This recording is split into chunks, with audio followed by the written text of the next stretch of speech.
महाराष्ट्रामध्ये येणाऱ्या काळात राजकारण कसं असेल, देशाचे जे अभूतपूर्व निर्णय आम्ही घेऊ असं जेव्हा मोदी साहेब म्हणाले, ते आता निर्णय होऊ शकतील काय, की मोदी काही जादू करतील?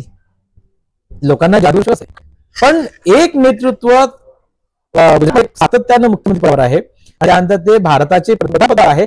त्यांनी आपली शैली कुठेही सोडली नाही. असं असताना मोदींना लोकांनी बहुमत दिला नाही की विरोध दिला. काही जे जिनाईन प्रश्न आहेत, जे मूलभूत प्रश्न होते, त्यावर मोदींची हार झाली काय, होळी रणनीतीमध्ये घडले काय, असं सगळं विचारू शकतो. परंतु काँग्रेस, म्हणजे माझं निरीक्षण असं आहे की काँग्रेसला जरी 99-100 जागा 100 झाल्या तरी आघाडी जरी त्यांना सत्ता स्थापित झाली असं काही नाहीये. एक न्यूज चॅनलचं असं म्हणणं आहे की सध्या नवनीत राणांचा पराभव होऊ शकतो आणि सध्या अजून मतमोजणी व्हायची, कारण 27,000 पुढे आहेत आणि एक अंदाज होता की कोणत्याही उमेदवार 25,000 येऊ शकत नाही आणि 27,000 पुढे आहेत. मुंबईतून 7,500 पुढे आहेत, फक्त 7,500. मुंबईमध्ये ठाकरेंचा इम्पॅक्ट होता, पश्चिम महाराष्ट्रामध्ये राष्ट्रवादी इम्पॅक्ट होता आणि मराठवाड्यामध्ये काँग्रेस आणि राष्ट्रवादी ह्या इम्पॅक्टचा परिणाम भाजपच्या मैदानात झाला असं म्हणता येईल. डेट अशी आहे की 14 भाजप, 5 ठिकाणी शिंदे, 1 ठिकाणी अजित पवार, 11 ठिकाणी ठाकरे, 7 ठिकाणी शरदरावांचा पक्ष, 4 ठिकाणी काँग्रेस आणि 1 ठिकाणी एक अपक्ष, असं सध्या आहे. 21,000 वोटों से आगे चल रहे बुलंद वान करीब करीब यानी 3-15 और 3-36 ऐसे 6.5 और बाकी अदर ऐसे 7.5 का तो करीब करीब 13 राउंड के आसपास अभी अमरावती का पूरा काउंटिंग हो गया है. 13 राउंड के आसपास में अभी 21,000 वोटों 20,910 वोटों बलवंत वानखड़े आगे चल रहे. एक जो शुरुआत से पूरा का पूरा एक वोटिंग का सिलसिला चला, गिनने का सिलसिला चला, एक से बीच में कहीं पे थोड़ा सा एक जगह नवनीत राणा आगे जाती थी, लेकिन वो हर मतदार संघ से और दिनेश भी अभी तक 46,000 वोट ले चुके हैं और 13 हो गए तो करीब 6 किसी के, कुछ में 18 राउंड है, कुछ 19 है, कुछ 20 है, 20 राउंड के लिए ऐसे 20 राउंड इसके काउंटिंग के. तो अभी 13 राउंड आसपास पूरा इनका काउंटिंग हो गया. 13 राउंड की काउंटिंग में 46,662 वोट ने लिया, तो 2,910 से आगे लोगों ने इस बार जो नेता लोग लीड करते थे, इस बार की का जो चुनाव है ये जनता ने पूरा पूरा पे ले लिया. क्योंकि जो इस प्रकार से हम अभी देख रहे हैं, हालांकि क्या विपक्ष पूरा एक पास बना है, जो वोट बढ़ रहा था वो वोट हमने देखा कि 40 से के अंदर वोट रहे थे और सीटों में जो 300-350 वोटों में कर रहे थे, विपक्ष का वोट पूरा पूरा बिखरा था. अब यहाँ पे विपक्ष का वोट जो स्विंग होकर वापस जो उम्मीदवार उसके तरफ गया और उसका बीजेपी को सीधा बीजेपी को यहाँ पे नुकसान होता दिखा. महाराष्ट्र की जहां बात है, महाराष्ट्र चलो हम समझते हैं कि राजनीतिक उठापटक पिछले 2 साल में काफी रही है, तो उससे भी लोगों का जो देखने का सरकार के तरफ और वर्तमान सरकार के तरफ देखने का नजरिया लोगों ने बदल दिया. पूरे देश में मुझे नहीं लगता कि सिर्फ अमरावती की स्थिति अमरावती की होंगी, महाराष्ट्र की होंगी, पूरे देश में ये पूरा का पूरा यह जो घटनाक्रम चला, पूरा का पूरा रुझान चला है पूरा. हमने देखा कि सर्वे जो आए थे, प्री एग्जिट पोल आए थे, कुछ लोगों ने 245 दिया था. ये पूर्व जो सर्वे हुए थे चुनाव के पूर्व, यानी मार्च महीने में जो सर्वे हुए थे, उसमें हमारे पास सारे उसका भी रिकॉर्ड्स है, उसमें 245 सीटें भी एनडीए को बताई गई थी. अब तो यहाँ देख रहे हैं 300 एनडीए पहुंच रहा है, बीजेपी 250 से बढ़ती हुई अभी आगे नहीं दिखाई दे रही. ऐसे में आगे की सरकार बनानी है माधव जी, तो किस प्रकार से सरकार का गठन, क्या पूर्ण बहुमत भाजपा को नहीं मिला तो क्या नरेंद्र मोदी प्रधानमंत्री पद स्वीकार करेंगे? क्योंकि इस ढंग से उनकी कार्यशैली है उनकी और अमित शाह की, एक दबाव तंत्र की नीति पूरी बनाकर चलते हैं. और पूरे पिछले सालों में हमने देखा कि 2 मंत्रियों के सिर्फ नाम याद रहते थे, अमित शाह और नरेंद्र मोदी. इन दोनों के कारण पूरी सरकार, और जो यदि कहीं नुकसान भी दिखता है तो इसकी भी जिम्मेदारी इन दोनों ने बहुत स्पष्ट रूप से स्वीकार करनी चाहिए. क्योंकि पूरा कैंपेनिंग अकेला यहाँ पर सिर्फ मोदी के नाम से चला. यहाँ भाजपा भी कहीं नहीं थी, एनडीए गठबंधन भी कहीं नहीं था, सिर्फ मोदी. एनडीए की भी जहाँ पे बात करने जाते थे कि वहां पे सिर्फ मोदी को वोट दो, यहाँ पे भी जहाँ पे भी स्थानीय उम्मीदवार यदि बहुत महत्वपूर्ण विकासशील भी रहे तो वहां पर भी जाके मोदी के नाम पे वोट मांगा गया. इवन नागपुर, हम नितिन गडकरी को विकास पुरुष के नाम से जानते हैं, वहां भी मोदी के नाम पे वोट मांगा, तो विकास यहाँ पे सेकंड चीज हो गया और मोदी एक फैक्टर. क्या मोदी इस स्वभाव का जनता पर पड़ा? सगळ्यात फार मोठी गोष्ट अशी आहे की मोदी तिसऱ्यांदा देशात येत होते आणि मोदींनी गुजरातचे मुख्यमंत्री असताना जे काम केलं त्या अमरावती में अभी 21,000, हर 10 मिनट में आपको डाटा बदलते हुए देखेंगे। 21,000 अभी 20,000 से 21,000 से हो गया, 1,000 से ऊपर, 1,000 से नीचे, 1,000 से 1,000 से नीचे, क्योंकि अब जो डाटा आ रहा है जो विधानसभा का हो रहा है उसका डाटा हमारे पास में आ जा रहा है, तो वो उसमें जो हम लोग बता रहे। पहले सोचते थे पूरा राउंड यानी 6 विधानसभा की पूरी शीट आती थी, उसके आधार पर सुबह हम लोग बता रहे थे। लेकिन अब जो जैसी विधानसभा में आती जा रही है उसमें जुड़ते जा रहा है, और आपको हर 5 मिनट में वोटों में अंतर दिखेगा। कभी 1,000 वोट बढ़ेंगे, कभी 1,000 वोट बढ़ेंगे। 20,000 के आसपास की बहुत कानपुर में 31,000 तक की थी, नीचे हमने देखा कि 900 वोट से नवनीत राणा भी आगे थी। मोदींचं जे कल्चर काम करायचं म्हणजे गुजरातमध्ये त्यांनी जे केलं की डायरेक्ट कुठल्याही सभागृहाचे मोदी कधीच मेंबर नव्हते, ग्रामपंचायत नव्हते, जिल्हा परिषदचे नव्हते, पंचायत समिती नव्हते, विधानसभेचे नव्हते, कधीच कोणत्या नव्हते, ते थेट मुख्यमंत्री म्हणून गेले अरविंदच्या सांगण्यावरून। आणि त्यानंतर ते लोकसभेचे कधी सदस्य नव्हते आणि आले त्या दिवशी त्यांनी लोकसभेत प्रवेश केला आणि ते पंतप्रधान झाले। त्यांच्या शरीरात 2 प्रकार वर्णन करता येते, ते सरकार बसेल काय जेवढे सिनियर जर्नलिस्ट ते सगळे सांगतात त्या प्रकृतीनुसार मोदींना स्वतःचा एक कॉन्फिडन्स आहे, काँग्रेसकडे अशा कुठल्या पक्षाकडे कोणत्या नेत्याचा नहीं है। जी सही एकदम सही। इसके कारण उन्होंने पूरा कल्चर एंड पिक्चर 10 साल में देखो मोदी कल्चर बना दिया, कदाचित इतिहासात जाना जाएगा हे असं काही शकते। आणि मोदी आता हल्ली बाजी जिंकतात कसे हे तर जग पाहणारच आहे, कारण त्यांनी अनेक ठिकाणी अनेक प्रकारचे तडजोड करून सरकार बसली, सरकार हात आणली, सरकार बाहेर नेली, सरकार बरखास्त नाही केली, पण सरकार तोडत गेले। काँग्रेसच्या का सरकार बरखास्त व्हायची, ती सगळ्यात काँग्रेसची राहायची, पुन्हा काँग्रेसची सरकार यायची। पण आसामचा मुख्यमंत्री काँग्रेसचा होता, इकडे राईट झाला आणि त्यांनी कुठेतरी एक मेसेज दिला की आम्ही सगळे एका विचाराचे म्हणजे योगी असतील किंवा विश्वास असतील, एका विचाराचे लोकांनी आहोत।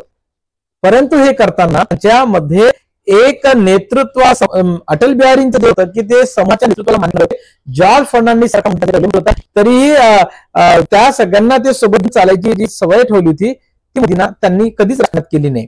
कारण मोदींना थेट चान्स मिळाला आणि त्यांनी लोकशाहीमध्ये एकन प्रशासनाची पकड असलेला हा पहिला नेता आहे। ती त्याच्यापूर्वी फक्त इंदिराजींकडे जी पकड होती आणि तेवढी पकड लोकशाहीमध्ये नोकरशाहीच्या भरोश्यावर ताकदनी, म्हणजे जेवढी चर्चा एखाद्या मंत्र्याची व्हायची त्यापेक्षा डोवालची व्हायची आणि अर्थमंत्रीची चर्चा कमी व्हायची आणि रिझर्व्ह बँकेच्या गव्हर्नरची व्हायची, गव्हर्नरच्या डिग्रीवर लोक प्रश्न विचारायचे। त्यांनी रेल्वे मंत्री काही मंत्रीपद रेल्वे मंत्री निवडले, ते खूप चांगले निवडले, पण ते IAS दर्जाचे निवडले की त्यांनी हा आग्रह ठेवला। एकंदरीत पिक्चर पहा त्यांच्या मंत्रिमंडळाचं की एक अमित शहा सोडून कुठलाही मंत्री खूप फॉर्म मध्ये आला असं कुठे दिसलं नाही शेवटपर्यंत। आणि त्याचाच परिणाम म्हणजे अतिशय कर्तृत्वान असे नितीन गडकरी, त्यांना पंतप्रधान पदाचे ते दावेदारच, कारण त्यांनी भाजपचं प्रदेशाध्यक्षपद सांभाळलेलं, राष्ट्राचं अध्यक्षपद सांभाळलेलं, तरीही त्यांना मात्र त्यांची ताकद कमी होईल असे प्रयत्न त्यांनी केले की नाही माहित नाही, परंतु त्यांना योग्य असं स्थान मिळालं नाही अशी सतत त्यांची चर्चा होती। त्यांना निर्णय प्रक्रियेतून अनेक समित्या ज्या इंटरनल असतात त्यातून त्यांना वगळलं होतं। एक मोदी जी ने एक चीज बहुत अच्छी पकड़ ली कि सारी सरकार का जो संचालन होता है वो प्रशासनिक अधिकारियों से होता है। बिल्कुल, नेता सामने चेहरा रहता है, और तो फिर मोदी ने सोचा क्यों नहीं, जिसके कारण सरकार चलती है उसको ही नेतृत्व। आणि दुसरा महत्वाचा मुद्दा आहे की मोदींनी म्हणजे हे एक कोणते उत्तम प्रशासक हेच करेल, म्हणजे प्रकाश आंबेडकर त्यांचे कौतुक करतात आणि ते बरोबरच आहे की एका गोष्टीवर मोदींना तुम्ही मार्क दिले पाहिजे की त्यांनी पक्षांतर्गत आणि सरकारवर एकाच नियंत्रण मिळवलं। त्याचे 2 फायदे झाले की मोदी म्हणतात माझ्या काळात घोटाळा झाला नाही, बरोबर आहे, कसं होणार, कारण मोदींच्या काळात 2014 मध्ये सुरुवातीला जे काही लोकांनी नेहमीच्या प्रवृत्तीवर जमा करायचा प्रयत्न केला, तर मोदी म्हणाले की नाही तुम्हाला करता येणार नाही।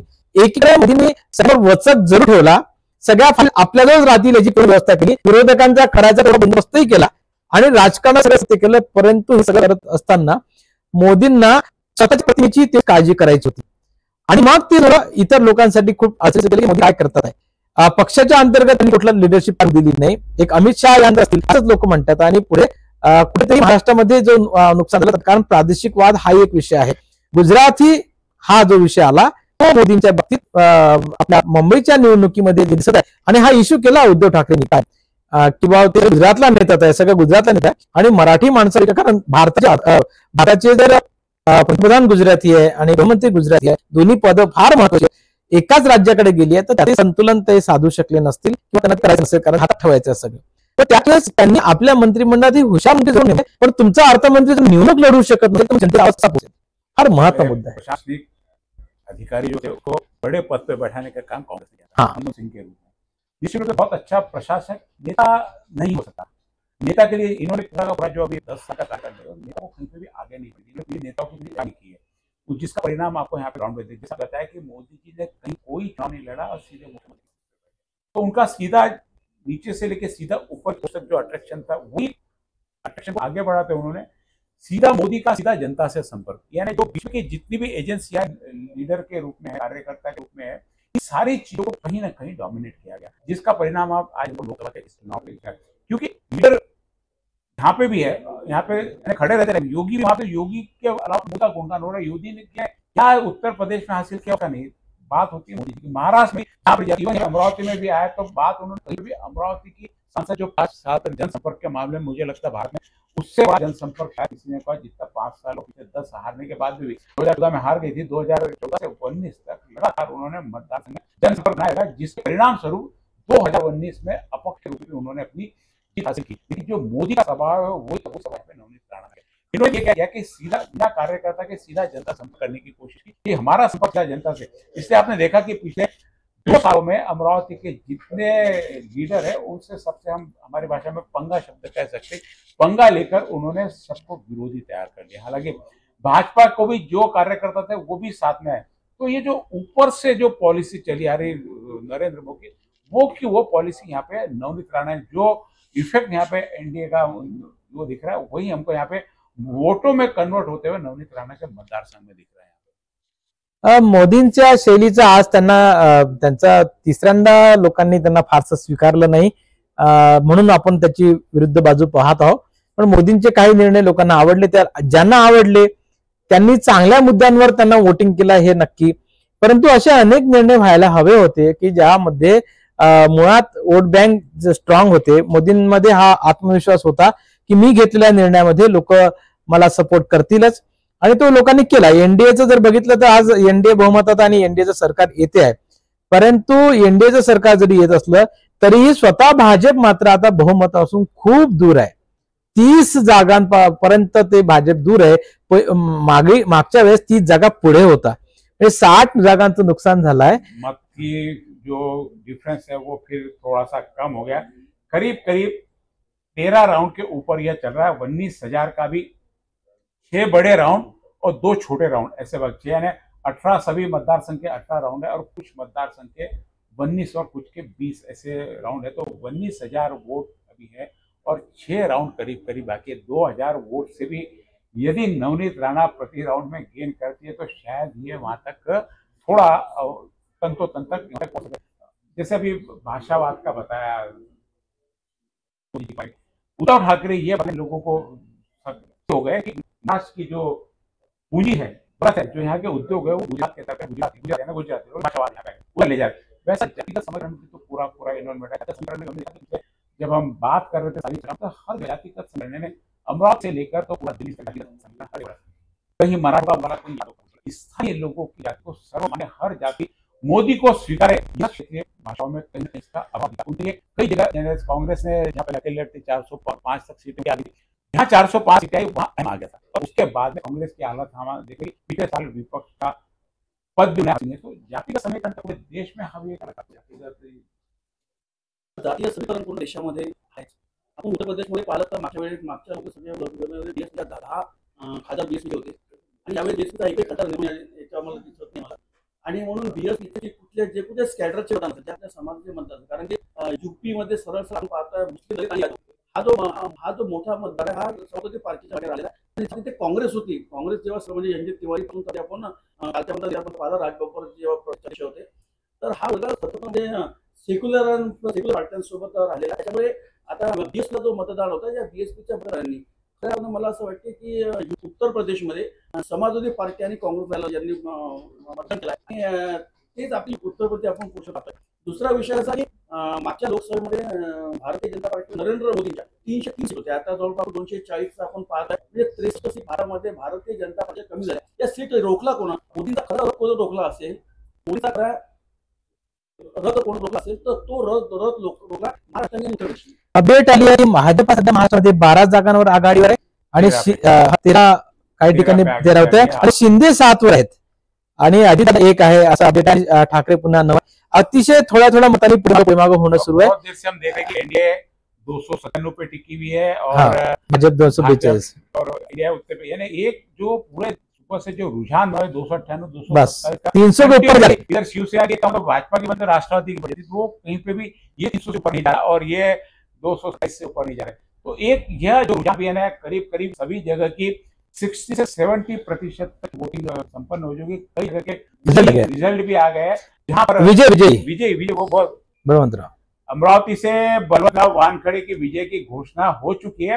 हालांकि अधिकृत रूप से आंकड़े पूरे आने के, लेकिन जो अंदर हमारे वहां पर प्रतिनिधि है उनसे लग रहा है कि बलवंत वानखड़े विजयी हो गए, ऐसा अभी संदेश आया है. जैसा कि बताया जा रहा था कि हम यहाँ पे अभी देख रहे हैं कि 8 लाख वोटों की गिनती में या 19,000 वोटों से आगे दिखाई दे रहा है, लेकिन अंदर से जो अभी सूचना है कि करीब वोटिंग अमरावती की पूरी तरह, हालांकि जो शीट बनाना और डाटा अपलोड करना है उसकी जानकारी बाकी है और घोषणा यहाँ पर विजय की यानी उन्होंने अधिकृत रूप से नहीं की लेकिन हो गई है. साथ में अभी नितिन मोहन यहाँ पे जुड़ रहे हैं. बारामती मधून सुप्रियाताईंचा विजय झालेला आहे आणि महत्वाचा विजयामध्ये सुप्रियाताई सुळे यांचा विजय झालाय बारामतीतून. बहुत यानी एक कांटे की सीट जो बता रहे थे सुप्रिया सुळे की जो नहीं आ रही थी, बार बार ऐसा लग रहा था कि अजित पवार की एक सीट वो आ जाएगी, लेकिन बाद में मालूम पड़ा कि अब यहाँ पे वो भी सीधी जीत की तरफ और कहीं जीत की घोषणा भी होते हुए. हमारे साथ में नितिन मोहन जुड़े आके बड़ी ताकत साथ में इन्होंने कहा था चर्चा में कि बलवंत वानखड़े चुनकर आ रहा. अधिकृत रूप से घोषणा नहीं हुई, लेकिन नितिन भाऊ घोषणा होने सरी की स्थिति आ गई और बलवंत वानखड़े यहाँ से अमरावती से विजयी घोषित होने जा रहे हैं. क्या लगता है आपको, क्या क्यों हारे होंगे नवनीत राणा? मैंने आपको पहले बता दिया था कि एंटी इनकम्बेंसी थी एक तो, दूसरी बात ऐसी है कि बार बार अगर आप पार्टी बदलोगे, कभी आप राष्ट्रवादी से खड़े रहोगे, कभी आप राष्ट्रवादी की सपोर्ट लेंगे, कभी आप उद्धव ठाकरे को गाली देंगे, कभी आप उनके पास हनुमान चालीसा बनाओगे, कभी प्रदीप शर्मा लेके प्रदीप मिश्रा का वो बेल की पत्ती का क्या वो नाटक है. और यहाँ पे पत्थर मिलता है वो आप कितने लोगों को मारेंगे, जैसे कि को मारा आपने, तुषार भारती को मारा आपने, संजय पटेल से दुश्मनी पैदा कर ली आपने, बच्चों को पैदा कर ली आपने, कई लोगों से आपने वहाँ दुश्मनी पैदा करने के बाद में आप कैसे यकीन करोगे आप कोई काम करेगा. हाँ ठीक है, मोदी जी को पैसे का काफी इस्तेमाल भी हुआ है, मैं तो सीधा अभी बोला. और आप सोच नहीं सकते, you can not take any granted कि आप एनी वोटर का बोलेंगे ये मेरा है, मैं 5 किलो किराना दे रही हूँ और मैं उसका दिवाली का ये कर रही हूँ. यू कैन ऐसा, you can calculate any voter by money और एनी अभी बोलते ना उसको हामी चाहिए, ऐसा नहीं हो सकता. तो फिर मैंने आपको सम्मेलन में लास्ट टाइम बताया कि आपको ये मैंने सिंपल बताया था कि जब अर्जु खड़े थे तो शिवसेना और कमल के 2 वोट उनको थे, 2 वोट, उसमें से शिवसेना तो चली गई थी, वही कमल भाभी ने लिया. भाभी लेने का उनके पास सिर्फ कमल था, तो मुस्लिम वोटर जो भाभी को मिले, बौद्ध समाज के वोटिंग भाभी को मिले, वो चले गए पूरे. अभी तो ये तो 19,000 का आंकड़ा है, मेरे को लगता है कि काफी बड़ा आंकड़ा होगा ये. मैंने अंदर से ऐसी रूप से घोषणा होगी कि बलवंत वानखड़े हो गए, अंदर काफी पूरी हो चुकी है, जो डाटा अपलोड करना था आपकी बात क्योंकि वहां से आपको क्योंकि वो जब तक कपड़ा आता है, जब तक वो तो बहुत समय है डायरेक्शन है कि भाई जब तक आप डिक्लेयर मत हो, जब डिक्लेयर होती है 7वीं फेरी, तो जब तक फेरी का 12वें फेरी आ जाता है अनऑफिशियली, तो वो मेरे हिसाब से जो 20,000 है, मेरे हिसाब से 40,000 के पास रहना चाहिए. जैसे हमने 37,000 का हमने देखिए ऐसा है कि हमको पहले से आदत है कि जो घोड़ा चढ़ा है, जो घोड़ा जीतने वाला है, वही घोड़े के ऊपर नाम लगाते हैं, वही घोड़े के ऊपर सवार होते हैं. मैंने उस टाइम में भी बोला था और ये बराबर है. जैसा रूट लेवल तक आनी है वो आगे गया. दिनेश बुब ने जितना वोट चाहिए था उतने लिए नहीं है. मैं अगर 4 वोट लेते थे तो दिनेश बाबू और अन्य के बहु हमारे सर्वे में करीब सबके अन्य के मिला के 1,15,000 मैंने आपको बताया था कि 1.25 लाख का आंकड़ा यही चैनल पे सबका आपको बताया था कि वो आंकड़ा करीब, क्योंकि दिनेश बाबू को तो बाकी लोगों को मिलकर 40,000 वोट है, 1 लाख के आसपास में वोट जा रहे हैं। वो जो 40,000 वोट पड़ा ये बलवंत वाले के थे, लेकिन जो दिनेश बाबू को जो भी मिले वो उसमें से 80% वोट जो थे वो नवनीत राणा के थे। इतना तो मैं पक्का बता रहा हूँ आपको। और दूसरी बात ऐसी है कि मुस्लिम एरिया में अभी तो ये बूथ वाइज आपको मिला हो गया मुस्लिम एरिया सब कंप्लीट हो गया पूरा। नहीं मुस्लिम एरिया के अभी तक अपने को स्टैटिस्टिक्स मिले नहीं जहाँ 1300 वोट बलवंत वानखेड़े को, 20 वोट नवनीत राणा। तो मिला नहीं आया, सारे आए। वो आएंगे तो पिछले बार जैसी स्थिति थी, पिछले बार भी जो आनंद और रसूल को वोट थे 0, 1, 2, 3, 4, 5, 6 थे। वही बात मैंने आपको यही चैनल पे आपके सामने बोली थी और मेरी बात सही निकली है। चलो एक पुलिस में रहने के बाद में एक फायदा तो हो गया कि हम एग्जैजरेट नहीं करते कोई भी फिगर। परिस्थिति जो परिस्थिति है उसको प्रैक्टिकल देखना चाहिए, परिस्थिति क्या चल रही है। और जो अभी पांडे साहब ने भी आई वाज लिसनिंग सुन रहा था उनको भी, वो तो काफी पॉलिटिकल एनालिस्ट है, उनका भी मैं बात सुन रहा था। उनको मन में थोड़ा शायद दुख होता होगा कि 15 सालों से नितिन 15 सालों से पॉलिटिकल एनालिसिस हमारे यहाँ पे 15 सालों को करते हैं, 15 साल से भी ज्यादा हो गए, ज्यादा हो गए जब से पूरा हमने लाइव चालू किया है। आपको मैं बताया ना सर 2008 से आपको मैं बता देखो यूपी में जितना भी तुम डिमोलिश करोगे, जितना भी करोगे, तो सामने वाली जो दूसरी पार्टी है कई जगह से थोड़ी देर में अमरावती से जल्लोष का लाइव भी आने वाला है, हम आपको लाइव बताएं, क्योंकि उसमें मेरे को शामिल होने जाना है। तो मैं आपकी अगर रजा लूं तो आप धन्यवाद। जल्लोष के समय मिलते हैं आपसे, वहां से बहुत बहुत बधाई हो आपको भी। करीब अंदर से जो सूचनाएं आ रही है वो हिसाब से बलवंत वानखेड़े यहाँ से विजय कितने वोट से हुआ वो अपनी आंकड़ा यहाँ पे आने का, लेकिन करीब विजय निश्चित है।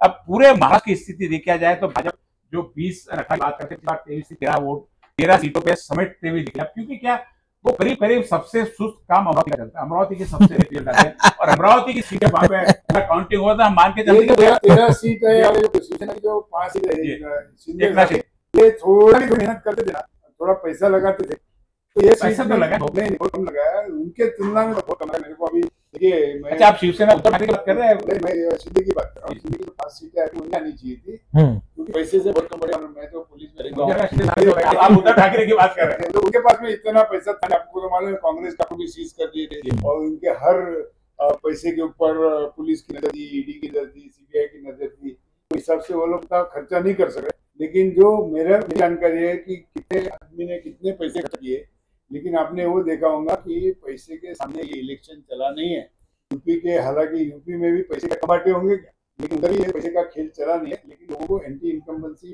पे का सवाल, बेरोजगारी का सवाल, किसानों का सवाल, गैस सिलेंडर, पेट्रोल डीजल, जो महंगाई, जीएसटी, नोटबंदी, ये सब भर के आ गया है। इतना एकदम से बड़ी पार्टी है, उसकी 400 पार हो रहे थे, लेकिन वो सिमट गई है और अभी फाइनल रिजल्ट आने के हैं। क्या मतलब प्राइम मिनिस्टर बदले हुए आ रहे थे गडकरी साहब, मैं चाहता हूँ कि देखो, मैं हालांकि बीजेपी लेकिन गडकरी साहब अगर सीएम बनते होंगे तो अपने नजदीक क्या रहेंगे और इज अ कैपेबल पर्सन, और देखो तो नहीं है ना इनके। मैंने कई भाषण सुने गडकरी साहब, कहीं पे भी उन्होंने सिवाय डेवलपमेंट की कभी कोई बात नहीं, उन्होंने कभी हिंदुस्तान की बात नहीं की, कभी पाकिस्तान की नहीं, कभी मध्य की। तो ऐसा दृष्टि रखने वाला आदमी अगर पीएम बन जाए तो निश्चित रूप देश का कल्याण। आपकी रजा लेता हूं। Thank you. ये थे हमारे साथ में नितिन मोहोड़, जिन्होंने चर्चा के दौरान भी यही कहा था कि ताकत से कहा था कि सीट तो बलवंत वानखेड़े की लगी, और हमने आती हुई यहाँ पे अभी दिख भी रहे, अधिक घोषणा नहीं है, लेकिन थोड़ी देर में घोषणा होने की संभावना। हालांकि वो मैंने जैसा है कि 2000 ऊपर नीचे चल रहे, अभी भी हमारे पास जो अधिकृत आंकड़ा है वो आंकड़ा 16,466 वोटों का है, और बलवंत वानखेड़े को 351 और 324, यानी सर्वे में जो था कि जो टीम ने सर्वे किया था उसमें भी बस थोड़ा आगे थोड़ा पीछे, थोड़ा आगे पीछे, इतना ही चलते चलते जो हमने सर्वे कल प्रस्तुत किया था उसमें मात्र 35,000 वोट से बलवंत वानखेड़े की जीत यहाँ पे दिखाई दे रही थी। वहीं यदि हमने विधानसभा के अनुसार जहाँ सर्वे किया था वहां 7,000 से आसपास की लीड नवनीत राणा को मिली। कहा था कि थोड़ा भी कहीं यदि धारणी का इसमें हिसाब चूकता है और जो अन्य दिनेश बाबू इनका हिसाब चूकता है तो उनका फायदा सीधा बलवंत वानखेड़े हुआ। और यहाँ वो फायदा होते हुए दिख रहा है। बात भी इतनी चल रही थी कि ये 298 227 का आंकड़ा कुछ बदल नहीं रहा, ये शायद ऊपर से जो आ रहा कंटिन्यू शायद 2 घंटे से वो वहीं स्थिर है, रुझान भी वहीं पे स्थिर है। और एकंदरीत राजकारणामध्ये जे बदल येतात ते बदल आपल्याला स्वीकारले पाहिजे। मोदींनी सगळ्यांना एक जे ड्रीम दाखवलं होतं की मी पुढचा महाराज जो आहे तो मीच घडवणार आहे किंवा 47चं स्वप्न वगैरे, शेवटी राजकारणाने निवडणुकीत आल्यानंतर काहीतरी राजकारण करायचं असतं आणि ते त्यांना सांगायचं असते, पण महाराष्ट्रात किंवा देशातल्या काही मूलभूत गोष्टींवर काम करण्यात बीजेपी कुठेतरी कमी पडली असावी असा एक पहिला अंदाज आहे। पण एनडीएकडे 297 आता एनडीएचे जे घटक आहेत टीडीपी असतील किंवा नितीश कुमार असतील ते सोबत राहतील काय, हा प्रश्न जर राहिला तर तो खूप मोठा आहे। आणि भाजपाला फक्त 30 खासदारांची गरज आहे। एकंदरीत देशाचा आज 10 वर्षातला इतिहास पाहता 30 खासदार विकत घेणं किंवा विकणं आपल्या देशासाठी फार सोपी गोष्ट आहे, हे आपला नेहमी अनुभवास आलेला आहे। अनेक लोक बाहेरून पाठीमध्ये म्हणजे काय करतात हे सगळ्यांना माहिती आहे। एनडीए तो 297 है, 242 यदि भाजपा यहाँ पे दिखाई जा रही है, हाँ, और एनडीए 200 से तो ऑलरेडी सहयोगी है, तो सरकार तो बनाने में कहीं पे दिक्कत नहीं आएगी, सरकार बनेंगी। और 400 पार का नाता, 400 पार क्यों होना, लोगों ने हिसाब बताया 407 से जाएगा, बनेगा, फिर संविधान बनेगा, ये लोगों के दिमाग में बात विपक्ष ने बैठा दी गई। और मैंने कहा कि वोट जो चुनाव है जनता ने अपने सर पर लिया, जनता को लगा कि मोदी जी के खिलाफ वोट देना चाहिए, तो पूरे पूरे अभी विपक्ष जो हारेंगे, इससे पहले भी कई गठबंधन के चुनाव लाते हारेंगे, यहाँ पे गठबंधन रहा था तो सीटों के बारे में बहुत बात आनी चाहिए, आपने कोई सीट इसको ये सीट, लेकिन जब एक बार पूरी सीटों का बंटवारा हो गया, हमारे यहाँ सभी महाविकास आघाड़ी के सभी लोग, महायुति के सभी लोग आए, कहीं पे भी उन्होंने आपस में यहाँ चर्चा करते थे, समय भी कहीं पे भी आपसी विरोध नहीं किया। नहीं तो सेना और कांग्रेस एक दूसरे को वोट देते, ये कल्पना के बाहर का था। आज हमने देखा सेना और कांग्रेस की बात करता है, मतलब यहाँ पे आके वारे पंजा के पंजा करते हैं, जिनके मुंह से पंजा जाता था, जिनके नाम पंजे के नाम से हमेशा जिनका विरोध रहता, वो लोग भी आज हमको पूरा का पूरा देखते हो।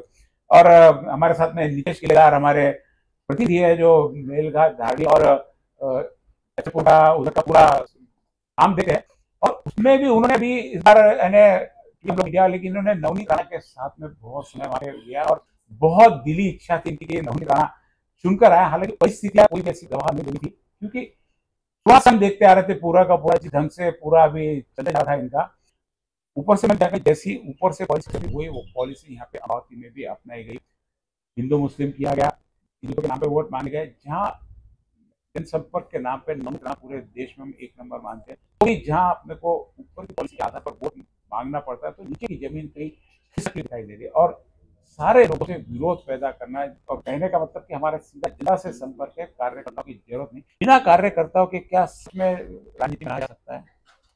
भाजपा के पास एक बहुत ही अच्छी ढंग की पार्टी की व्यवस्था है जो संघ से आती है, शायद कांग्रेस के पास भी है, सेवा दल से आती है, युवक कांग्रेस से आती है, दोनों पार्टी है जिसके पास खुद का ऐसा कैडर है।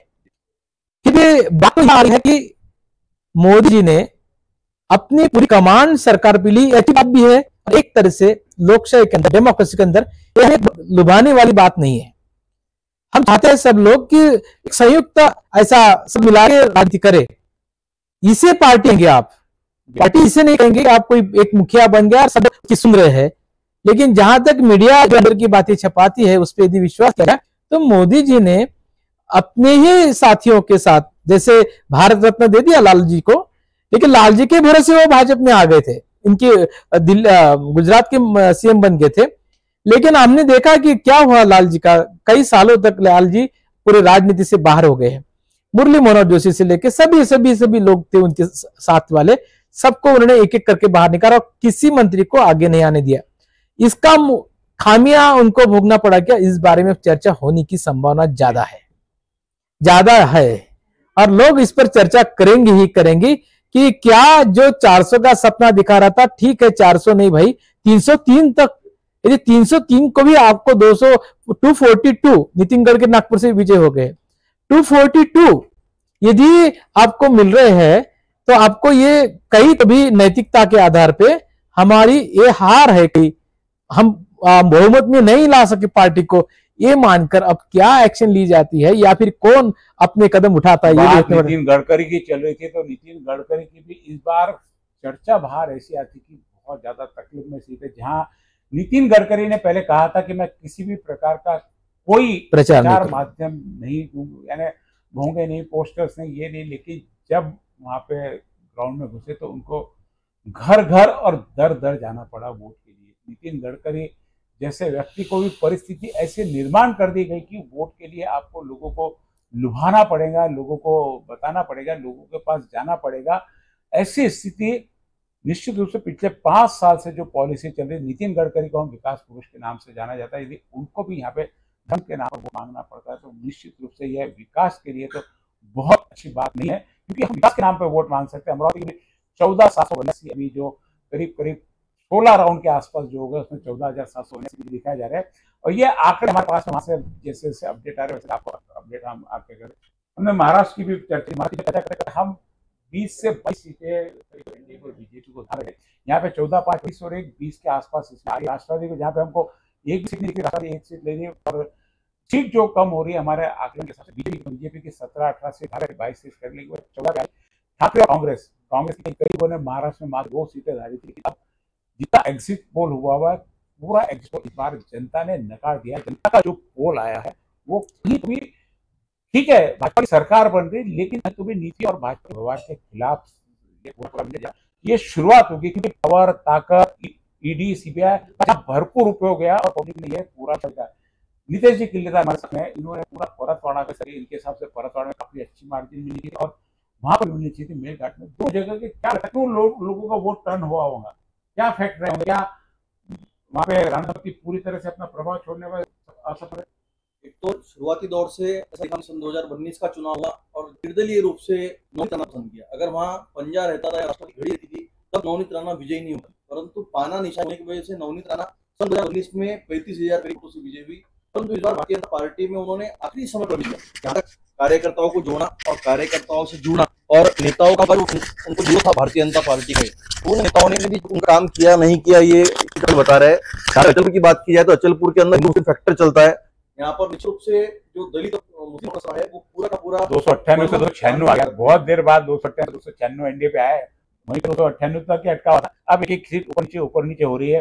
अमरावती की वोट यहाँ पे 14,779 सभी बलवंत पांडा, जहाँ 31,000 भी थी, आज वो 15,000 से नीचे कम हो गई। एक बार नवनीत राणा यहाँ पे 700 वोटों से आगे भी गई थी। नीतीश आंकड़े है, मेलघाट के अंदर नवनीत राणा इनका तगड़ा जनसंपर्क है, इसके बावजूद मेलघाट के अंदर पहली बार 25% लोगों को पंजा मिला था।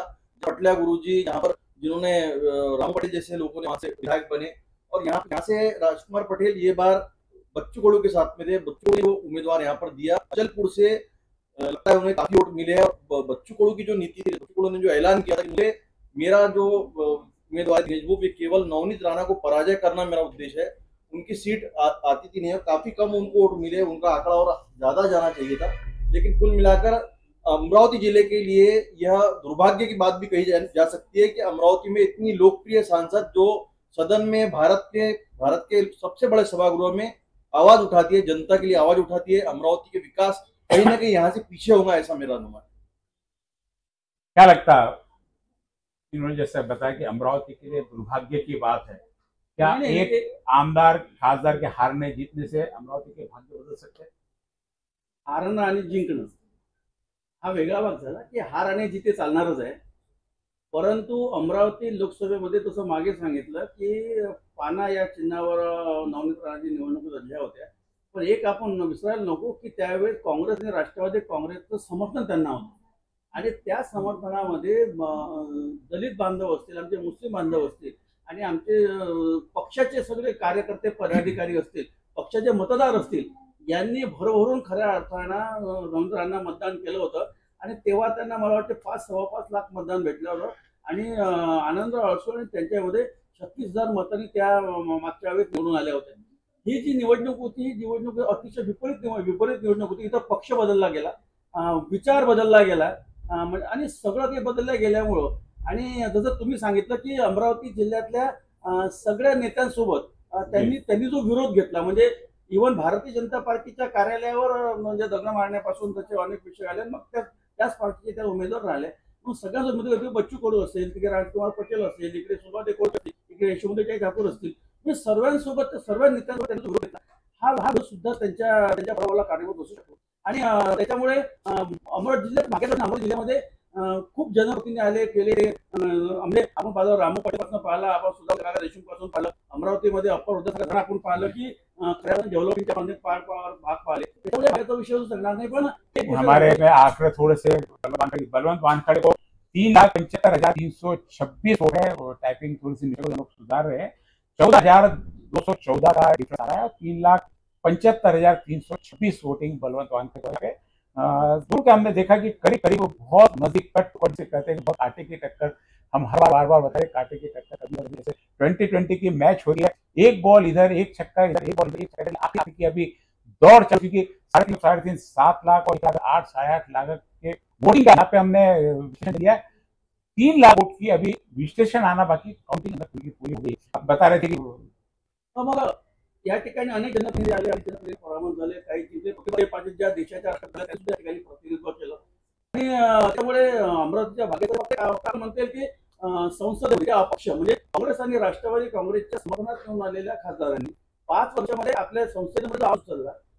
तो आवाज त्या जिल्ह्याच्या विकासाचा निश्चित होता याच्यावर तुम्हाला कारण नाही। पण जेव्हा आपण लोकल राजकारणामध्ये जेव्हा आपण लोकांचा जो आपला संघटना आणि आम्हाला समन्वय या जिल्ह्यातला मतदार या जिल्ह्यातल्या कुठल्याही पक्षाचा नेता असेल, कारण की पक्षाच्या विचाराचा राजा नसतो, परंतु या जिल्ह्यातले मतदार असतील जे नेते मंडळी असतील त्याच्यासोबतचा विरोध घेतला तो विरोध सुद्धा त्याच्या या पराला कारणीभूत असू शकतो। आणि म्हणून सांगतो की या भागाचा विषय नाही, जनप्रती एकच जनप्रती आणि आता आपण पाहता की पूर्व मतदाराची मोजणी झालेली आहे, त्याच्यामध्ये बळवंत वानखडे पूर्व माणसाचे जे झालेले आहे त्यांच्या निवडणुकीमध्ये मतदाराचा असेल, त्याच्यामध्ये यशोमती ठाकूर, सुनील भाऊ देशमुख, राजभाऊ इंगोले, स्वतः उमेदवार सुद्धा अतिशय साधे म्हणून त्यांचे बबलू देशमुख अनेकांनी त्याच्या घेतले प्रयत्न केले आणि म्हणून अमरावतीमध्ये होणार ही भावना लोकांच्या मनामध्ये निश्चित होती।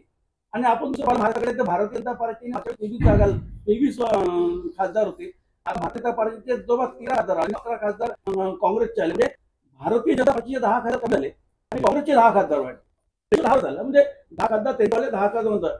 आणि आता असं पाहता येते की देशाच्या राजकारणामध्ये मोदींचा जो रथ थांबला तो रथ थांबवला उत्तर प्रदेश आणि महाराष्ट्राने।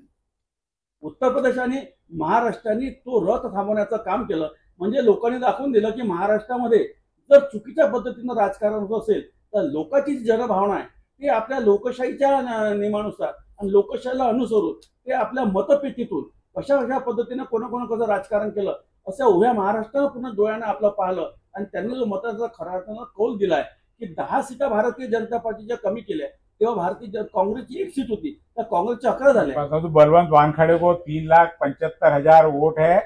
हमारे जो पीछे से डाटा जो चैनल पे आ रहा है वो कहीं थोड़ा सा कहीं ये होते जा रहा है। आप 3,75,000 उसको पढ़िए, 3,75,326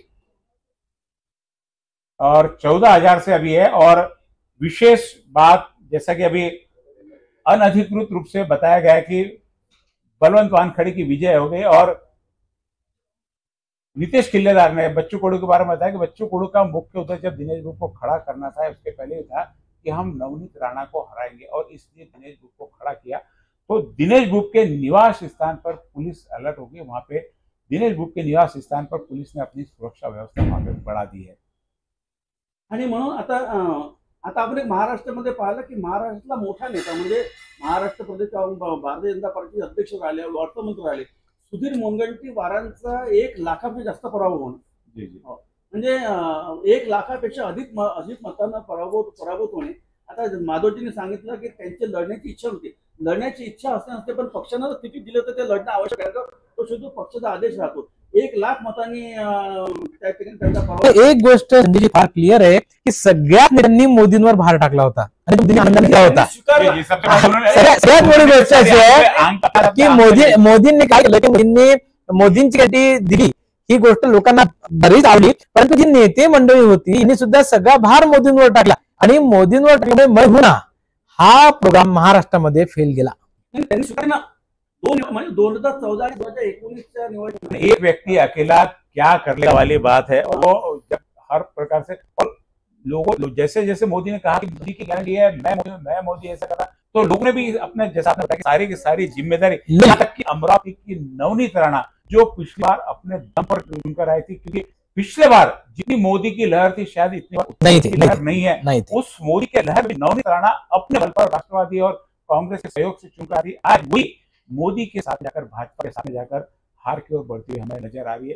तो मोदी का इम्पैक्ट अमरावती में पिछले बार भी नहीं था और इस बार भी नहीं था। अमरावती जनता ने केंद्रीय नेता और मोदी के जो लुभावने वाले थे वो अमरावती की जनता ने म्हणतो की मागच्या वेळेस भारतीय जनता पार्टीच्या 303 खासदार निवडले होते, आता आपण 240 थांबलेलं आहे।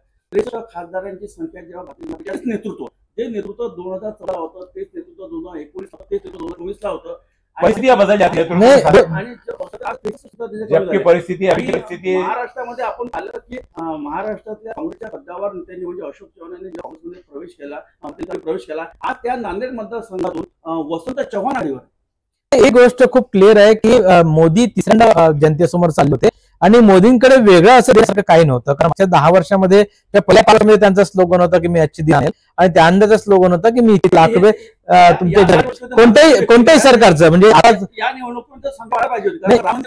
दोन गोष्टी असतात, राम मंदिर और 300 का मुद्दा शायद राम मंदिर आणि वर्क समझ निवडणुकीमध्ये पुलवामा लोकांनी केलं, पण त्या 370 साठी आणि त्या राम मंदिरासाठी शेकडो वर्ष लढाई लढली। एक गोष्ट घ्या, दुसरी बाजू अशी आहे की काँग्रेसला काही खूप मुनाफा झाला कसं म्हणते, 50च्या जागा त्यांच्या 98 झाल्या आणि इंडिया आघाडी सगळ्या देशातले सगळे विरोधी पक्षात आल्यावर 229 आहे आणि हे आधी म्हणजे मोदींचं तर पर्सनल मोदीने बोललो आपण तरीही एक गोष्ट क्लिअर आहे, हा बॅलन्स आहे, म्हणजे समर्थन नाही आहे, हे बॅलन्स आहे। भाषा से देखा तो उम्मीदवार मोदी की तरफ आशा से यस जनता भी देख रही थी, म्हणजे मोदींना जो यावेळेस जो आत्मविश्वास होता की मी 200-300च्या वर तर आणलच, तो आत्मविश्वास नडला हे म्हणता येईल, पण तेव्हाच असंही म्हणता येईल की यांचं सरकार नाही गेलं अजून किंवा सरकार जर अशी शक्यता दिसत नाही, कारण काँग्रेसला 50च्या जागी 100 सीट्स मिळाल्या, पण तीच काँग्रेस ना जी 400च्या वर गेली होती ती काँग्रेस कुठे गेली आहे, लोक हा प्रश्न विचारतील असे, कारण मोदींच्या विरोधात एवढी जबर लाट असताना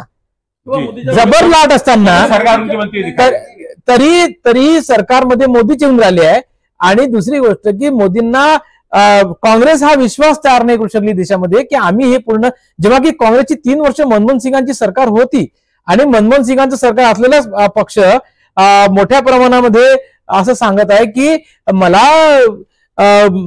पुन्हा आता जर सत्ता कोणाची यायची होती तर ती काँग्रेसची यायची होती, पण नाही संजयजी आपण दोन्ही बाजूने बोलून बॅलन्स केलं पाहिजे की हा मोदींचा पराभव आहे का तर मोदींच्या प्रतिमेचा पराभव आहे, हा पराभव आहे हा मोदींच्या प्रतिमेचा आहे किंवा त्यांनी दाखवलेल्या ड्रीम्स आहेत, हा एक भाग, पण दुसरा भाग आहे की याचा फायदा विरोधक घेऊ शकले नाही कारण काँग्रेसच्या हातून मोदींनी सत्ता घेतली। बहुत सही में ये कि जिस ढंग से अभी मोदी के विरोधी सब तरफ सौर नजर आ रहे थे, जहां भी हमने 10 लोगों से बात करो उसमें से 8 लोग मोदी के विरोध की बात करते, किसके पक्ष में जाना ये नहीं, लेकिन विपक्ष पूरा एक होकर उस चीज को कैश नहीं कर सका। ये कहीं ना कहीं इससे अच्छा मौका शायद मुझे लगता है अब नहीं आता, अब ये जो मौका था इस बार इससे अच्छा मौका आगे शायद नहीं मिलेगा, क्योंकि क्या अभी अब बीजेपी इसमें अलर्ट हो जाएंगी, हम खा चुके और बीजेपी अपना पूरा सुधारना करेगी, वो चीज कांग्रेस जब 405 के बाद में कम होना चाहेगी उन्होंने कहीं अपनी स्वीकार नहीं किया। ठीक है, मैंने पहले कहा ये विपक्षी नेताओं का नहीं है, ये जनता ने अपना जनता के यदि वादे विपक्ष सक्सेस झाला असं म्हणता येणार नाही, कारण काँग्रेसच्या हातून सत्ता कोण आले ना 14 मध्ये त्यांनी घटक पक्षाला पराभूत नाही केलं, त्यांनी थेट काँग्रेसचा पराभूत केला आणि थेट काँग्रेसचा पराभूत करून ते सत्तेमध्ये आले 14 मध्ये, तेव्हा त्यांनी काँग्रेसचाच टार्गेट केलं, काँग्रेसची त्यांनी शक्ती पाहिजे तेव्हा कमी केलीच आहे हे मान्यच केलं पाहिजे की खडगे सरकार नेता उभा आल्यानंतर कर्नाटकात फार मोठी त्यांनी गेम केला असं म्हणता येणार नाही। दुसरी गोष्ट जेव्हा राजस्थानचं सरकार बदललं तर आता काँग्रेस सोडून भाजप आले, बलवंत वानखेड़े की बढ़ गई 15,918 वोट बलवंत वानखेड़े को यहाँ पे लीड मिली हुई है, थोड़ा एक मतदारसंघ आ रहा है बढ़ते जा रहा है, 3,25,788 वोट बलवंत वानखेड़े को है, 3,62,870 वोट नवनीत राणा लेकर 15,918 वोटों से पीछे चले, तो दिन 57,000 वोट गया और बाकी सारे जितने अपक्ष जर खड़े हैं वो करीब 15 से 20,000 के आसपास लोग। जर कौतुकच करायचा मुद्दा असेल तर महाराष्ट्र काँग्रेसचा आहे, म्हणजे देश काँग्रेसच्या बद्दल मला फार कौतुक नाही वाटणार आहे, कारण तुमच्या हातून सत्ता घेतलेल्या तुमच्या हातून सत्ता काढून घेतल्या, राहुल गांधींच्या आईंच्या हातून सत्ता काढून घेतल्या, नरेंद्र मोदींना तुम्ही पराभूत नाही करू शकले, तुम्ही त्यांना पुन्हा ते सत्ता देण्यासाठी रोखू नाही शकले. महाराष्ट्राचा चमत्कार है. अच्छा मॉडल बना महाराष्ट्र यदि सही में देश में यदि ये चलाते उसका काम चलते तो शायद जो आंकड़े अभी 298 दिखे अल्टी पल्टी के होते, 298 इंडिया से 235 हो सकते, वो स्थिति रहेगी. मोदी को पूरी तरह से महाराष्ट्रामध्ये सगळ्यात मोठा काँग्रेसचा मायनस पॉईंट होता. संजयजी, मुद्द्याचं बोलणं आपल्या लक्षात येईल की काँग्रेस महाराष्ट्राच्या नेतृत्व नव्हतं, आणि त्याहीपेक्षा खतरनाक गोष्ट असेल की काँग्रेसने राष्ट्रवादीशी जेव्हा युती केली तेव्हा राष्ट्रवादीकडे अतिशय प्रचंड ताकदीचा नेता होता, तरीही राष्ट्रवादीच्या नेत्यांकडे आज सीट कमी आहे, काँग्रेसचे वाढलेला आहे. हा काँग्रेसला जो बेनिफिट झाला हा काँग्रेसच्या नीतीचा नाही, अजिबात नाही, हा जनतेने त्याला सपोर्ट आहे. काँग्रेस आणि राष्ट्रवादी काँग्रेस आणि शिवसेना म्हणजे शिवसेना म्हणजे उभाटा हे सगळे सोबत घडले, हे सगळे सोबत. आज आपण पाहतो की ज्या ठिकाणी 21 सीटं भारतीय जनता पार्टीच्या होत्या त्या ठिकाणी आपण नाही तुमच्या लक्षात आहे. माझा मुद्दा फार वेगळा आहे. माझा मुद्दा आहे की आज प्रदेश काँग्रेस असा एकही चेहरा होता, राहुल गांधीचा चेहरा प्रदेशासाठी नव्हता, तरीही आज कदाचित हे जर गणित चुकलं थोडंसं तर बीजेपीच्या पुढे जाऊन काँग्रेस एकत्र राहील. नाही संजयजी, महाराष्ट्र प्रदेश नाही तुम्ही लक्षात घ्या, अजूनही सत्तेच्या बाहेर यासाठी तुम्ही आणू शकले नाही की तुमच्यामध्ये अजून ती लिडरशिप डेव्हलपच नाही झाली आहे. महत्वाचा मुद्दा आहे की महाविकास आघाडीमध्ये महाविकास आघाडीच्या नेत्यामध्ये चाहे शरद पवार असो, उद्धव ठाकरे असो किंवा नाना पटोले असो, यामध्ये जो समन्वय होता हा समन्वय नाही सगळे मोदी विरोधी होते, विरोधी होता, समन्वय होता. सीटसाठी भांडले नाही, त्याहीपेक्षा हे सीटसाठी जरी भांडले असते, प्रत्येक जागी प्रचार केला. ऐका समजा असंही नसं झालं, समजा असं नसलं, दोनच मतदार होते संजयजी, मतदार दोनच होते यावेळेस, एक मोदी समर्थक मोदी विरोधक वाले सगळे मिळून महाविकास आघाडीत ही युती नसती झाली आणि हे एकमेकां विरुद्ध लढल्याचं मतात विभाजन झालं असतं, ते रोखलं. हा सरसकट याचा पहिलं श्रेय तुम्हाला शरद पवार साहेबांना द्यावं लागेल. नाही याचा सरसकट एनडीएचं फारच कमी आहे. 242 नंतर एनडीए शिल्लकच किती राहिला आहे, 50 सीटांचं एनडीए आहे. कांग्रेस ऐसा नहीं है।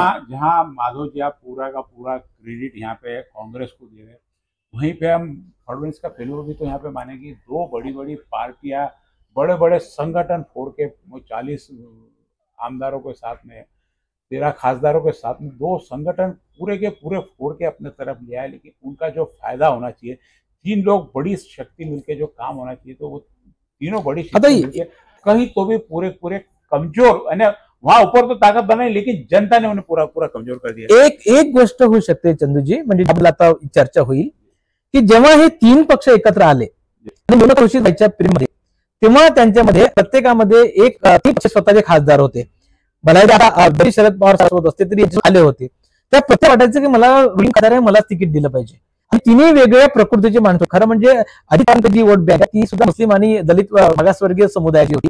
तशीच गोष्ट मराठी मतं होती चांगली शिवसेनेची म्हणून, पण यांचं जे एकत्रीकरण व्हायला होतं ते होऊ शकत नाही आणि यांनी तिकीट वाटताना अतिशय शिकला सगळ्यांचं म्हणणं आहे। म्हणजे उशिरा सोबत यांच्यामध्ये समन्वय राहिला नाही व्यवस्थित, आणि याचं कारण त्यांना प्रत्येक निर्णय दिल्लीत घ्यावे लागले आणि यांनी सगळे निर्णय मुंबईत घेतले। काँग्रेसचे सगळे निर्णय जवळपास राष्ट्रवादी घेतले, म्हणजे शरदरावांनी घेतले। म्हणजे काँग्रेसला वोट आज वोट जास्त आहे किंवा मत वोट जास्त आहे काँग्रेसकडे किंवा अशी जास्त आहे, पण श्रेय जर तुम्हाला द्यायचं तुम्ही शरद साहेबांना द्या। पराजयात महत्वाचं कारण हेही ठरू शकते। त्या प्रकारे चला ठीक आहे, शिवसेना एकनाथ शिंदे सरकार केलं, त्या तुम्ही त्यांना मुख्यमंत्री केलं, तुम्ही उपमुख्यमंत्री। देवेंद्र फडणवीसने जेव्हा अजित पवार यांना प्रवेश दिला थोड़ा डिफरेंस नजर आ रहा है। 12,069 वोटों से बुलंद वानखेड़े आगे चले। इसमें अभी 4,000 वोटों की लीड सीधी कम हो गई। यहाँ पे 3,82,25 वोट पर बलवंत वानखेड़े 12,000 वोट से आगे चल रहे। तो वही 3,76,156 वोट है और दिनेश 57,705 पर अपनी स्थिति बनाए हुए। और जो वोटों की अभी करीब है 9 लाख आसपास, 8.5 9 लाख के आसपास गिनती होगी। 2 लाख की गिनती और बाकी। अब वो 2 लाख में मैंने बताया कि इनको जीत आने के लिए अभी 5 लाख पर वोट, अभी दोनों के खाते में 1.5 लाख वोट और चाहिए। अभी 1.5 लाख वोटों की अधिकृत जानकारी बाहर आने के लिए 1.5 लाख वोटों में अब कितने नवीन राणा को जाते और कितने बलवंत वानखेड़े को जाते, क्या अभी भी कोई ऐसी स्थिति, ऐसी ताकत, ऐसा चमत्कार कि नवीन राणा की विजय हो जाए? जब तक अधिकृत रूप से आप यहाँ नहीं आते, हमारे चैनल से विजय की घोषणा नहीं, संभावना बताई कि अंदर से ऐसा मैसेज आया, अनुमान आया है जो अंदर चर्चा चल रही है सारी वोटिंग पूरी होगी। अब जो डाटा फीड करना पड़ता है, पूरी शीट बनानी पड़ती है, एक एक मतदार संघ के एक बूथ के, हर बूथ में 18 टेबल लगे हुए, तो 108 मशीनों की गिनती और उनकी एंट्री उसमें करना, उसके लिए बहुत सारी चलो वो सारी चेक करना, और चेक करने के बाद में वो पब्लिश करना, क्योंकि एक गलती होती है और एक मशीन का डाटा जब गलती से भी हो गया तो निश्चित रूप से बहुत बड़ा जवाब देना पड़ता है। इस सारी चीज की जिम्मेदारी, इसलिए जो प्रभाव हमको यहाँ पे दिख रहा है रिजल्ट आने का, थोड़ा धीरे और करीब ये रिजल्ट जैसे बताया कि 6 से 7 बजे तक के आसपास में पूरी स्थिति यानी अधिकृत रूप से आपके सामने आ जाएंगी। अनधिकृत रूप से अंदर चर्चा चल रही है, दिनेश गुप्ता यहाँ पे सुरक्षा लगाया, देखिए इससे लग रहा है कि बलवंत वानखड़े विजय की ओर हो गए, और अंदर से जैसे खबर आ रही कि विजयी हो गए। हम बात कर रहे थे महाराष्ट्र के देवेंद्र फडणवीस की, बारामती सुप्रिया सुळे विजय झालेले हो गया, वो तो हो गया, चल रहे 27,000 वोटों से विजयी हो गई सुप्रिया सुळे, जहाँ की अजित पवार की एक सीट आने की धारणा बताई जा रही थी। अजित पवार की एक सीट आ रही है दूसरी जगह से, यहाँ सुनील तटकरे हाँ उनके प्रदेश अध्यक्ष है।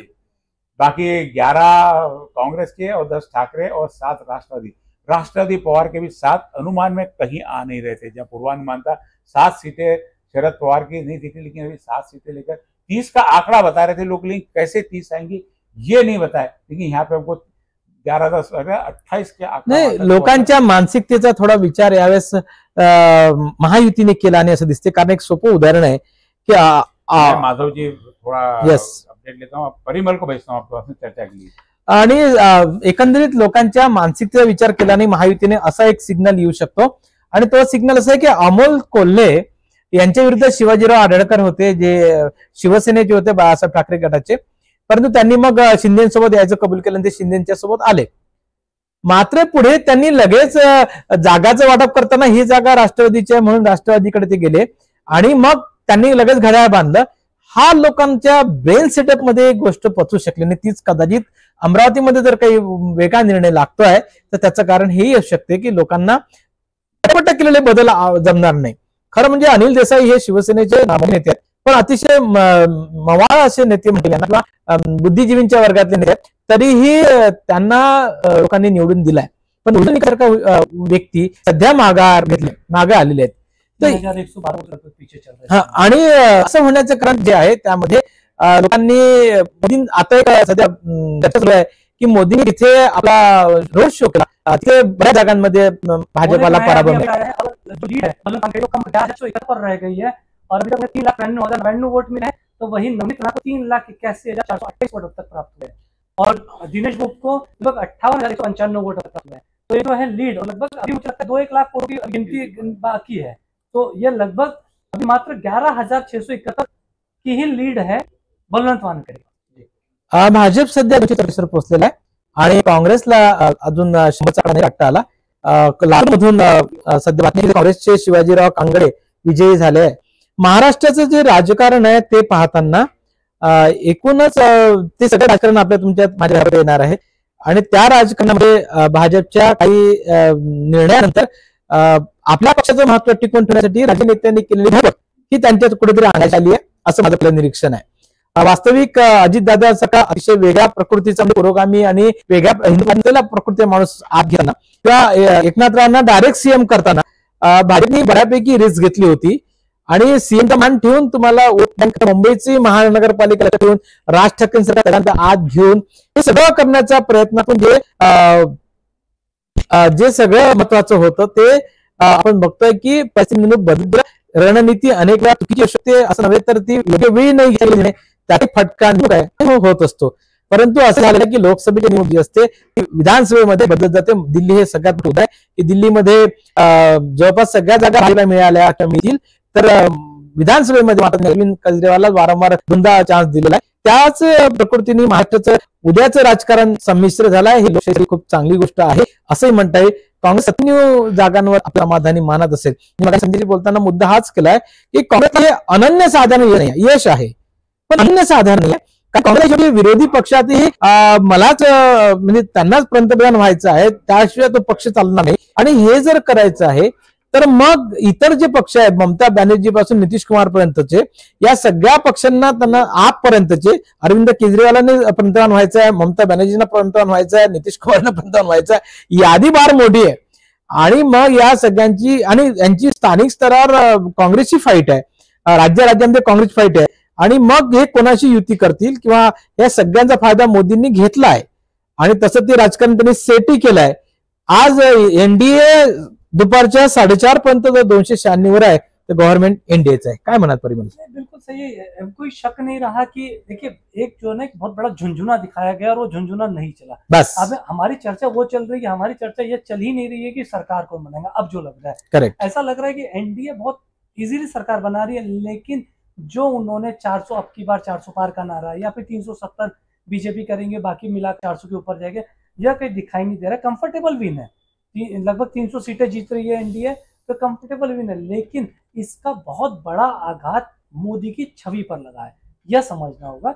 अब ये कैसे लगा है छवि पर? आप जब कहते हैं कि मोदी का कनेक्ट जनता से डायरेक्ट है, वो कोई बीच में एक कोई नेता को माध्यम नहीं बनाते. उनकी एक बहुत बड़ी खासियत है कि वो संवाद डायरेक्ट है, वो संवाद अदायगी उनकी डायरेक्ट होती है, संवाद वो डायरेक्ट रखते हैं जनता से. तो इस बार के जनता के संवाद या जनता से संवाद में वो कहीं चूक गए. एक दूसरा, जिस तरीके की उनकी शैली थी, जो हर बार उनकी शैली में आक्रामकता होती है, इस बार आक्रामकता अधिक थी, या फिर कुछ ऐसे कुछ हुए कि विरोधी एक साथ बहुत बड़े पैमाने पे आ गए, तो उसका खामियाजा भुगतना पड़ा. ये तो आने वाले समय पे हमको समझना होगा. पर अभी जो लग रहा है कि NDA it's a winning in a comfortable win. ऐसा नहीं है कि उनको कोई मुश्किलात हो रही है, लेकिन सबसे मजे की बात है, क्या अब मोदी की विश्वसनीयता पर सवाल उठना शुरू हो जाएगा? बिलकुल सही आहे. आणि असं करायचं की मोदींनी जाहिरातच अशी केली आहे की माझी गॅरंटी. मोदींना गॅरंटी होती, लोक म्हणजे समर्थकांच्या मनात विचार झाली तरी मनात प्रश्न होईल की मोदी तुम्ही म्हणाले की माझ्या ना सरकारी आलं तर मोदी जे बोलतील ते ब्रह्मवाक्य नाही की माझं अंतिम वाक्य आहे. मोदी म्हणाले ना, कारण मोदींना शेवटी एक परीक्षा जी द्यायची ती त्यांनी 2दा दिली देशासाठी आणि त्यात ते यशस्वी झाले. पण आता तिसरी परीक्षा झाली आणि पहिल्या 303चं प्रॉमिस केलं, दुसऱ्या की जगह डिस्टेंस आ गए हैं. हाँ, अब ये समझिए, बस. और अभी नया ऐसा आ रहा है कि अब लीड है बलवंत वानखेड़े की 12,458 से हो गई है. उन्हें कुल अब तक 3,97,091 वोट मिले हैं और उनके निकट प्रतिद्वंदी नवनीत राणा को 3,84,633 वोट मिले हैं. लगभग 12,458 वोटों से अभी वो आगे चल रहे हैं. आणि अतिशय कमी लीड आहे आणि अतिशय फाईट आहे. एकंदरीत देशामध्ये कोणी सरकार विरुद्ध एक प्रचंड असा विरोधाभास असतोच आणि लोक नाराज असतात. लोक नाराज नसते तर 2014 मोदी असते, 2दा युपीएचं गव्हर्नमेंट होतं आणि मोदीची एंट्री झाली ती त्यांना सगळ्यांना ते कशी चुकीची ठरवूनच झाली आहे. त्यात देशांचा मोदींना विरोध होता आणि मोदी आल्यावर त्यांनी यश आहे. तर हे कोणते राज्यकर्ते म्हणजे आपण तसं बघितलं, मी काँग्रेसचं मी भाजपचं असं न करता जर आलं, ज्या लोकांना हे बघायचं आहे त्यांना मी हे सांगू शकतो की कोणत्याही राज्यकर्त्याला आपली सत्ता सोपं असतं कधी कधी, पण ते टिकवणं सगळ्यात कठीण काम असतं. कारण मनमोहन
आता काही क्षणामध्ये आता पुन्हा